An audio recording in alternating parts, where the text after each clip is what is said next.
Meu nome é Júlia Souza, e desde criança escuto histórias sobre acontecimentos sobrenaturais que aconteceram com a minha família.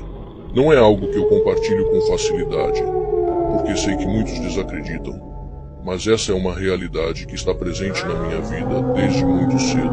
Minha família tem raízes indígenas com forte ligação aos índios guaranis e crescemos no interior de Taquara, no Rio Grande do Sul. O que vou contar aconteceu com meu avô quando eu era apenas uma criança, e esse relato tem sido passado de geração em geração na nossa família. Meu avô Carlos Souza cresceu numa pequena vila nas proximidades do Morro da Pedra Branca, um lugar isolado, cercado de mata densa e silêncio absoluto à noite. Uma dessas noites, porém, se tornou um pesadelo que ele jamais esqueceria. Segundo o que ele contava, era por volta de 1940, uma época em que as famílias viviam espalhadas pelas serras em pequenas propriedades e se conheciam muito bem. Não era comum aparecerem estranhos por lá. Numa noite de inverno, os cachorros da vila começaram a latir de forma desesperada. Era um alvoroço que tirava qualquer um da cama. Meu bisavô, João Souza, homem de coragem e respeito na comunidade, pegou seu facão e saiu para ver o que estava acontecendo. Vários vizinhos também foram despertados e se juntaram a ele.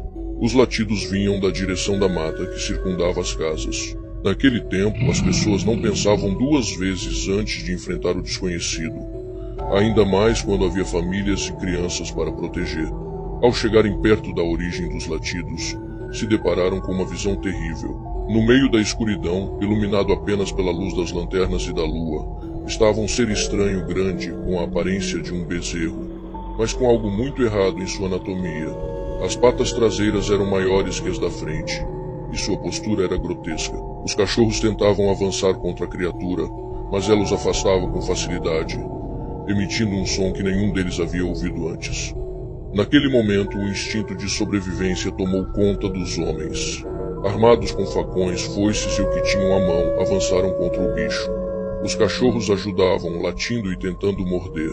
Depois de uma perseguição rápida, mas intensa, conseguiram cercar a criatura. Ninguém sabia exatamente o que era aquilo, mas havia um consenso.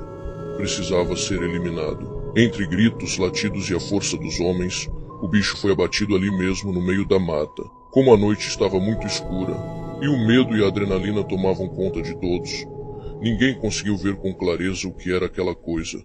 Eles decidiram amarrar o corpo em uma árvore com correntes e cordas, para que pudessem ver com mais clareza a luz do dia. A criatura foi amarrada com tudo que tinham à disposição, e os homens voltaram para casa aliviados, mas ainda assustados com o que tinham acabado de enfrentar. Na manhã seguinte, quando voltaram ao local, preparados para examinar o corpo da fera, encontraram algo que jamais poderiam imaginar. No lugar daquele monstro que haviam matado na noite anterior, estava o corpo de um homem que ninguém conhecia. Ele tinha características de alguém que não era dali, possivelmente descendente de imigrantes alemães, de pele clara e cabelos loiros. Mas ninguém jamais tinha visto esse homem antes, e muito menos havia explicação para o que ele fazia ali, no meio da mata, naquela forma monstruosa. O choque foi grande, eles não sabiam o que fazer. Algumas pessoas sugeriram que o corpo fosse enterrado ali mesmo, sem mais perguntas, para evitar que a história se espalhasse e trouxesse problemas. Outros estavam convencidos de que o que haviam matado não era um homem comum, mas algo sobrenatural. No fim, a decisão foi enterrar o corpo em um local afastado, longe da vila, e nunca mais tocar no assunto. Porém, meu avô nunca esqueceu aquela noite. Ele contava que a partir daquele dia, o clima na vila mudou. As pessoas ficaram mais reservadas e os mais velhos, como meu bisavô, passaram a temer qualquer coisa que se aproximasse da casa durante a noite.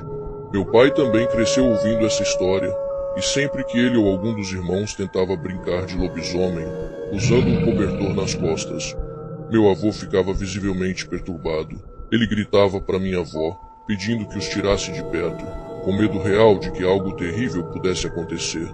Hoje, como pastora, entendo que há muito no mundo sobrenatural que não compreendemos, mas sei que essa história, assim como muitas outras que minha família conta, tem sua base na realidade. Não cabe a nós julgar o que é possível ou não. O que posso dizer é que nunca devemos desacreditar em algo apenas porque não podemos ver com nossos próprios olhos. O mal existe e ele se manifesta de formas que nem sempre conseguimos explicar. O importante é estar sempre em oração, buscando proteção e sabedoria para enfrentar qualquer coisa que possa surgir, seja no plano físico ou espiritual.